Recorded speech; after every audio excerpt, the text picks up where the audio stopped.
Mali po ang pinupunto ni Magno na sinasabi niya na ito daw ay isang corrupt budget. I'm one of the first to said na this is one of the most corrupt budget. Subalit ang pinapanawagan nila na mag-resign si Sara Duterte. O paano yun? Makadilaw talaga ito, no? Ito ay bata-bata na mga kagaya ni Hontiveros, ng kagaya nila de Lima, na ang kanilang pananaw ay doon sa mga bulok na pananaw ng mga liberal ideology na medyo malapit din sa kaliwa, hilaw lang. Bakit hilaw? Dahil wala silang armadong NPA. Ibig sabihin, ang may pananagutan kung corrupt budget po ang 2025 si Marcos at sila Romualdez at sila Escudero sapagkat sila po ang nakipagsabwatan. Bakit hindi ipinapanawagan ng grupong ito na nagpapakilalang matatalino at magagaling, no? At sila ay mga analyst, experts sa bihasa sa pag-analisa sa kalagayan daw ng lipunan at ng ating bayan, pero ang kanilang tinitira si Pangulong Duterte at si Sara Duterte, samantalang ang nag-e-exercise at nag-e-execute ng poder at kapangyarihan sa buong gobyerno ay si Marcos. Hindi ba yan ay isang pananaw ng katarantaduhan at kabaloktutan? Ayun. So hindi consistent itong sinasabi ni Shelo Magno at mukhang lagos sa ilong niya nang sinasabi niya na ang gobyerno ni Marcos ngayon ay nagpasa ng pinakakurakot na budget for 2025. Most corrupt. Pero ang ipinapanawagan niya at ng kanya mga alipores at kasabwat sa dilawan ng mga survivor na politikong grupo ay si Sara Duterte ang ipa-impeach. Bakit? Si Sara Duterte bang nagpirma ng GAA o si Marcos? Matanong nga kayo ng taong bayan, Shelo Magno. Kayo, Richard Hiderian. Itong mga trolls, no, na propagandista na nagkukunwaring mga expert analyst. Wow, expert analyst. Tinatawag niya ang Mindanao na Sub-Saharan region na parabang pinamumugaran ng mga leon, tigre, giraffe at mga zebra at mga rhinoceros at mga hippopotamus.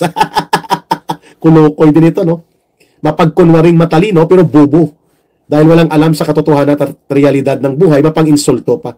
Sub-Saharan region of Mindanao. Kulukoy, no? Akala niya dahil marami siyang nabasa at napag-aralan at doctorate degree, kung naka-doctorate degree na itong kulukoy, akala niya matalino na siya. Ang totoong guro ay hindi ang paaralan, kundi ang lipunan. Ang totoong matalino ay hindi ang nakakabasa sa libro, kundi yung nakakaalam sa totoo na kalagayan ng buhay at lipunan na ginagalawan ng kanyang mga mamamayan. Tandaan mo yan, Ginong Hidarian. Book knowledge does not equate to intellect. Hindi po automatic na matalino ka kung marami kang binasa. Mas totoong matalino ang nakakaalam sa kalagayan ng lipunan at nakakabasa at inaaral ang totoong daloy ng buhay at pag-iral ng mga mamamayan sa isang umiiral na lipunan.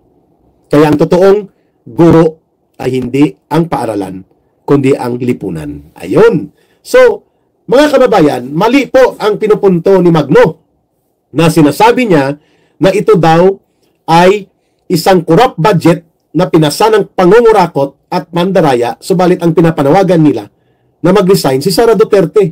O paano yun? Ibig sabihin, ang may pananagutan kung corrupt budget po ang 2025 si Marcos at sila Romualdez at sila Escudero sapagkat sila po ang nakipagsabwatan. Kaya nga may kaso yan sa ombudsman at may kaso din po sila na certiorari na pinapa-explain sila sa Korte Suprema. Yun po ang totoo. Pero bakit hindi ipinapanawagan ng grupong ito na nagpapakilalang matatalino at magagaling, no? At sila ay mga analyst, experts sa bihasa sa pag-analisa sa kalagayan daw ng lipunan at ng ating bayan, pero ang kanilang tinitira si Pangulong Duterte at si Sara Duterte, samantalang ang nag-e-exercise at nag-e-execute ng poder at kapangyarihan sa buong gobyerno ay si Marcos. Hindi ba yan ay isang pananaw ng katarantaduhan at kabaloktutan? How can you reconcile na ang walang kapangyarihan at direktang pag-execute sa poder at kapangyarihan ng gobyerno at hindi naman siya gumagawa at pumipirma ng batas, ay siya ngayon ang papalayasin sa poder at kapangyarihang ipinagkaloob ng mandato ng mga mahigit 32 milyon ng mga Pilipino? Saan po ang tamang kaisipan dyan?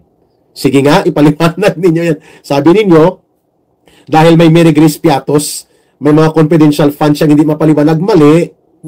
Hindi nyo ba alam na ang mga confidential fund minsan coded yan? Ang nakalagay dyan ay Agent 3X24. Tao yan. So kung titingnan mo yan sa Philippine Statistics Authority, walang birth certificate yun. Correct? Sapagkat yan po ay confidential and secret process of securing and protecting the identity of the sources of information, and that is a universal practice in the world of intelligence. At kung hindi po ninyo natatanong, itong mga nagkukunwaring expert, ako po ay mahigit 10 taon na naging intelligence officer ng National Operations Command ng NPA, National Military Commission. Yun pong huling unit ko, mga kababayan. Ako po ay almost 11 years na kumilos bilang urban cadre sa rehiyon po ng Isla ng Panay bilang bagong alyansa makabayan cadre sa kabataan at estudyante, sa University Student Council, sa University Publication, at pati po sa pagbubuo ng mga alyansa at kampanya, pati party list. Kaya ko kabisado ang underground and above ground operations, ang white area operations at red area operations, sapagkat na-deploy din po ako ng 10 taon, so 21 years mahigit halos.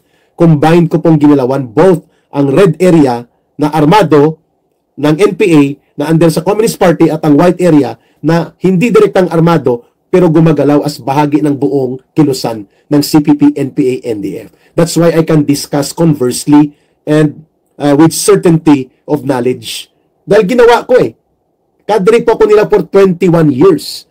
At kahit ano pong twist and turn ng gagawin sa akin, matulog at magising ako kahit anong oras, I can discuss everything about CPP, NPA, NDF.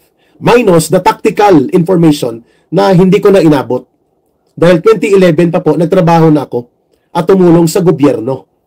Noong panahon po na ang mga naging generals at nag-retire ng iba ay mga colonel pa po sila. Ang iba sa kanila major pa. Ang isang naging katrabaho ko, major pa siya noon, ngayon ay brigadier general na siya. And I think he will rise to the ranks. No, magaling din po ito. Hindi ko nababanggitin ang pangalan niya. Active brigade commander siya ng army. But he was a major in the elite unit of the Army Intelligence during our time. No?